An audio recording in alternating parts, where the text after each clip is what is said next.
January 22nd, 1879, the hills of Isandlwana echo with a sound the British Empire has never heard before.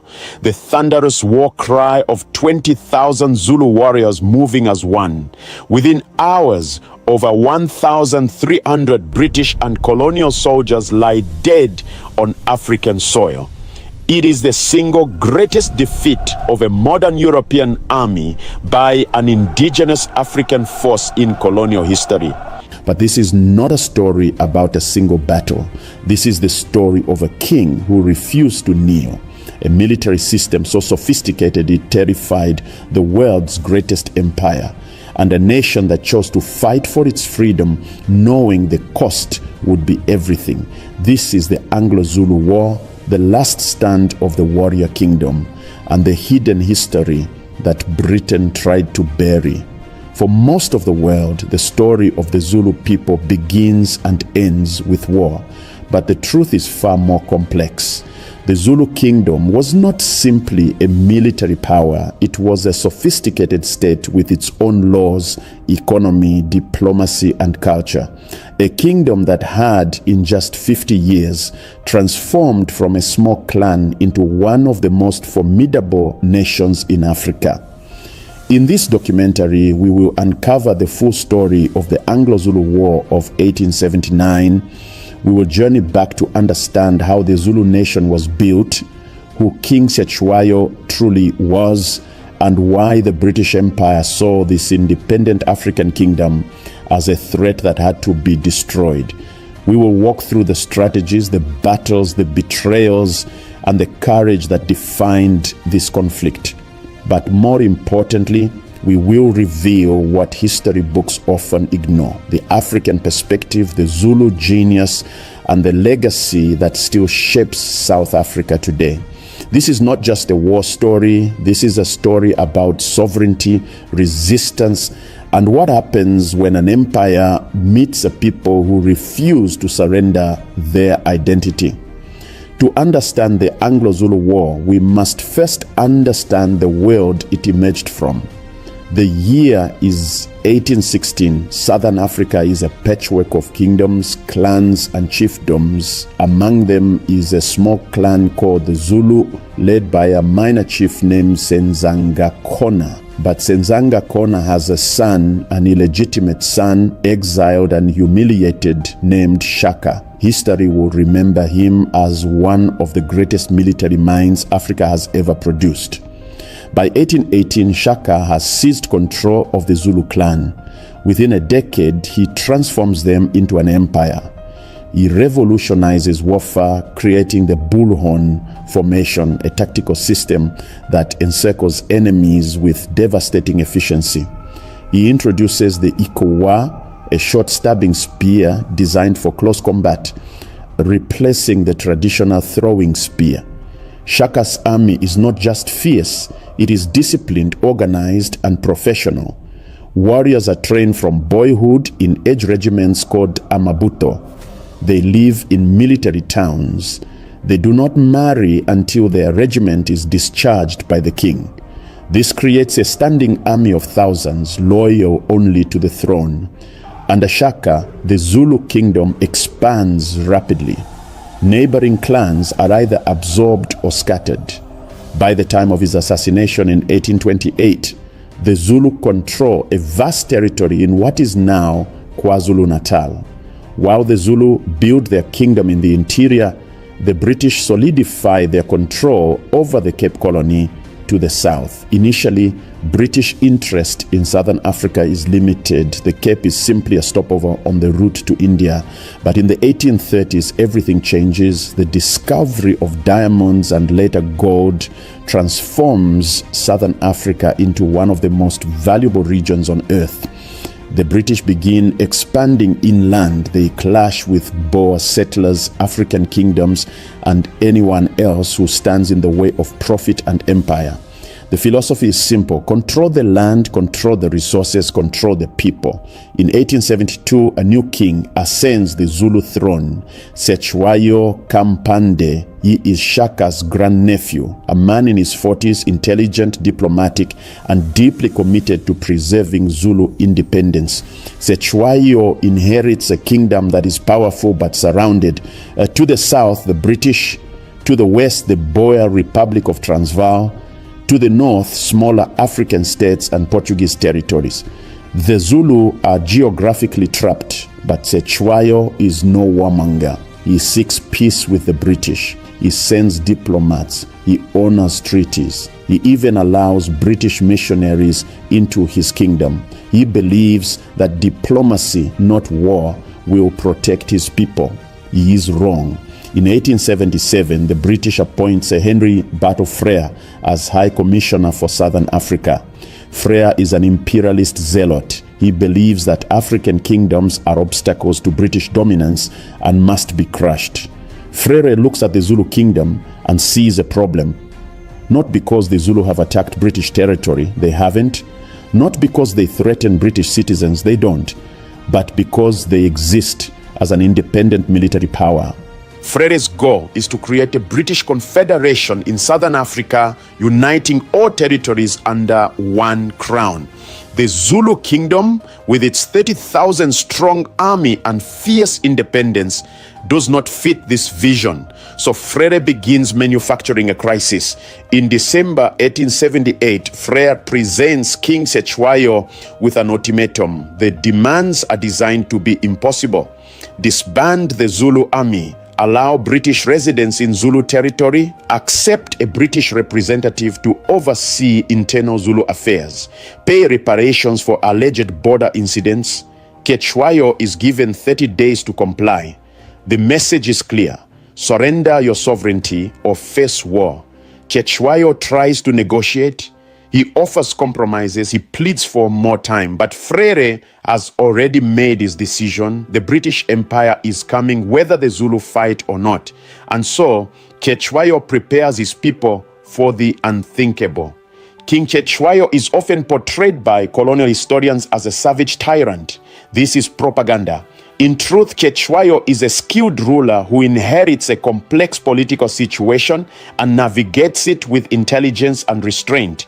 He is a product of the Zulu royal system, trained in diplomacy, warfare, and governance. He is also a realist. He knows that the British Empire is the most powerful military force on earth. He does not want war, but he will not surrender his people's freedom without a fight. Cetshwayo's tragedy is that he believes in negotiation. He believes the British will honor their agreements. He believes that reason will prevail. He is a king caught between tradition and modernity, between independence and annihilation. The Zulu army is the backbone of the kingdom. It is not a ragtag militia. It is a professional, disciplined fighting force. At the heart of the system are the Amabutho age regiments formed from boys around the age of 14. These young men are trained in combat, endurance, and loyalty. They live together in military kraals or settlements where they remain until the king grants them permission to marry. This system creates warriors who are physically conditioned, tactically trained, and completely loyal to the throne. Each regiment has its own name, insignias, and shield colors. Senior warriors command junior ones. The entire army moves with precision, using signals, messengers, and coordinated formations.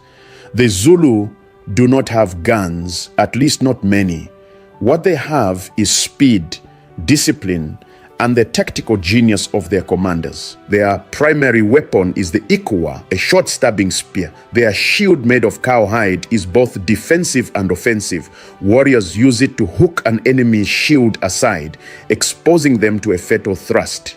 The Zulu also employ psychological warfare. Before battle, they perform the giya, a war dance that builds energy and intimidates enemies. During battle, they chant and sing, creating a wall of sound that unnerves opponents. This is not primitive warfare. This is strategy, discipline, and mastery.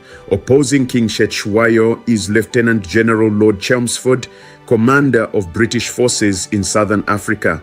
Chelmsford is an experienced officer, but he is also arrogant. He has fought in India and Abyssinia, and he believes that African armies are inferior. He is about to learn otherwise. British soldiers in red coats preparing for battle with rifles and artillery. Chelmsford commands a force of around 17,000 men, a mix of British regulars, colonial volunteers, and African auxiliaries. They are equipped with modern rifles, artillery, and Gatling guns. On paper, they should dominate any African army. But Chelmsford underestimates the Zulu. He divides his forces into multiple columns, spreading them thin across the border. He assumes the Zulu will scatter at the sight of British firepower. He is catastrophically wrong. While Cetshwayo is the king, the Zulu military operates through experienced indunas, commanders who lead regiments into battle. Among them is Nshingwayo Kamahole, a senior commander who will lead the Zulu forces at Isandlwana. He is a brilliant tactician, calm under pressure and deeply respected by his warriors.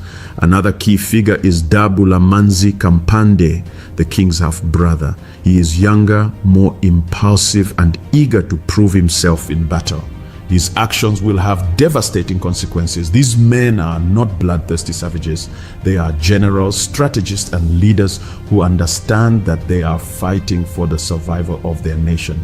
History often forgets the civilians, but in the Zulu kingdom, women and non-combatants play a crucial role. Zulu women manage homesteads, tend cattle, grow crops, and raise children. They are the backbone of the economy. When the men go to war, the women keep society functioning. They also serve as messengers, spies, and sometimes even fighters. Zulu women are not passive victims. They are active participants in the survival of their people. And when the war comes, they will suffer just as much as the warriors. On January 11th, 1879, the 30-day ultimatum expires. King Cetshwayo has not disbanded his army. He has not surrendered his sovereignty. And so the British invade. Lord Chelmsford divides his forces into 5 columns, crossing the Buffalo and Tugela rivers at multiple points. The plan is to converge on Ulundi, the Zulu capital, and crush the kingdom in a single coordinated strike. But the terrain is hostile.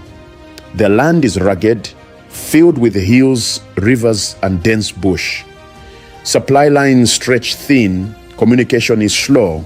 The British are marching into a land they do not understand, against an enemy they have underestimated. Meanwhile, King Cetshwayo mobilizes his forces. He does not want this war, but now that it has begun, he will defend his kingdom with everything he has. He sends out his Amabuto, 20,000 warriors organized into regiments, each with a specific role. Their orders are clear. Find the British, surround them, destroy them. January 22nd, 1879, the British Central Column, commanded by Lord Chelmsford, camps beneath a mountain called Isandlwana. The mountain's shape resembles a crouching lion, a symbol the Zulu consider sacred. Chelmsford has around 1,800 men here, British regulars, colonial volunteers, and African auxiliaries. He believes the main Zulu force is miles away. So confident is he that he takes off his men on a reconnaissance mission, leaving the camp defended by Lieutenant Colonel Anthony Dunford and Colonel Henry Pulin. It is a fatal mistake. The Zulu army has been hiding in the hills, waiting for the right moment. 20,000 warriors led by Indunas Nshingwayo and Mavumengwana are concealed in the valleys just beyond the camp. At midday, a British patrol stumbles upon the Zulu force. The warriors rise from the earth like a black wave. The battle has begun. The Zulu execute their bullhorn formation with terrifying precision. The chest, the main force, charges directly at the British camp. The horns, flanking regiments, sweep wide on both sides, encircling the enemy. The loins, reserve forces, wait behind, ready to exploit any weakness.